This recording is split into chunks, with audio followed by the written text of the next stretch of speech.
What's good, everybody? This video is about how to restock smarter and stop losing money on your inventory for your clothing or fashion brand. One of the worst things that can happen to any brand owner is selling out of their products too early. Even worse than that is restocking a product too late, killing any momentum. So I'm going to break down how to time your restocks like a pro.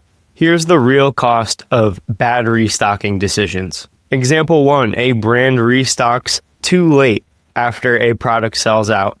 They miss that window of demand and hype, and then they lose customers. Or an opposite example, a brand over-orders when restocking a garment that sold out in the past, thinking there's going to be a ton of demand for the restock, but they overestimated the demand and got stuck with unsold inventory. Both mistakes kill cash flow. So how do we get it right? There are 3 key numbers you need to track in order to properly determine when to restock and how many pieces to order. The first is average daily sales. This will help you determine how fast each item is selling. A very simple formula for this is rolling 30-day sales divided by 30. That's going to tell you how many pieces you're selling per day. The next key thing to track is lead time, which refers to how long it takes to restock from your supplier. And the third key thing to track is safety stock, which is just some extra buffer for unpredictable demand.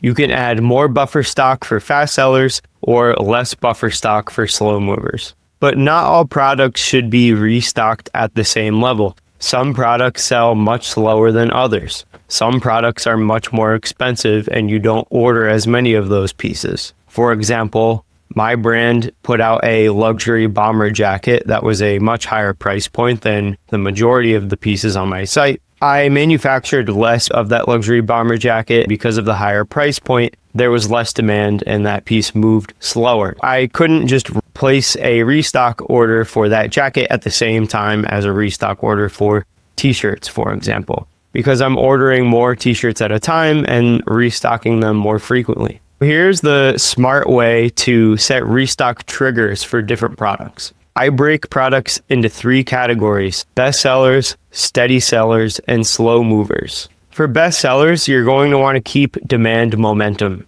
You do not want to sell out and then wait forever to restock, or sell out and then take forever to fulfill orders. I recommend restocking best sellers at 30% of the inventory. For example, if you stock 100 shirts, place a restock when you have 30 left. Steady sellers like jackets and denim that are a little bit more expensive, I recommend restocking around 20%. The difference between steady sellers and best sellers, it's not really going to matter for smaller brands, especially if you have a small catalog. For example, my next collection is only 3 pieces, so I'm not going to really get nitpicky with categorizing best sellers versus steady sellers. But if you have a larger catalog, being a little more granular with your categories is probably a good idea. But regardless of what stage you're at, chances are you're going to have some slow movers. These are pieces that just take forever to sell. You don't sell them daily. Maybe they're more expensive. Maybe there's just not as much demand for those pieces as you thought. You don't want to overstock these pieces. To avoid overstocking, I recommend restocking these pieces when they're at about 10% stock. For example, if you are selling 100 pieces, I'd wait until I have 10 left before placing a restock.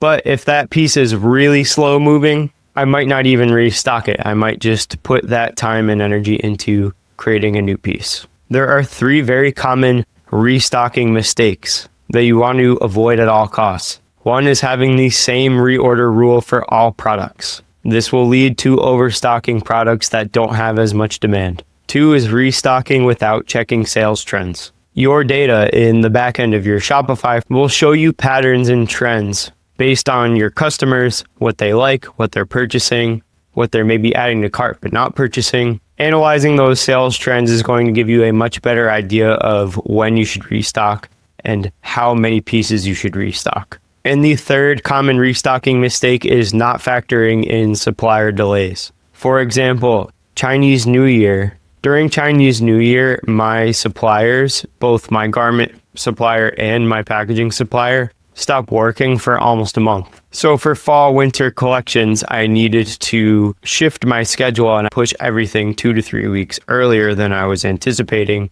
to make sure that I had my entire bulk order shipped before the Chinese New Year. Here's how to stay on top of restocking without overcomplicating things. Set a reminder in your calendar every 2 weeks to check your sales data and inventory. I recommend using Google Sheets or Airtable to track your stock levels. I personally use Airtable to track stock levels, and I also set up automations within Airtable, which I'll make videos about in the future, but I don't want to overcomplicate it just for the sake of this video, especially for beginners who are maybe doing their first restock. Get in the habit of updating a spreadsheet manually with your inventory data and your sales data. You can even export CSV files directly from Shopify. And if you want to take it a step further, you can import that CSV file into ChatGPT, Google Gemini, or Grok, any of the AI tools that are popular these days. And you can have the AI analyze the sales data from your Shopify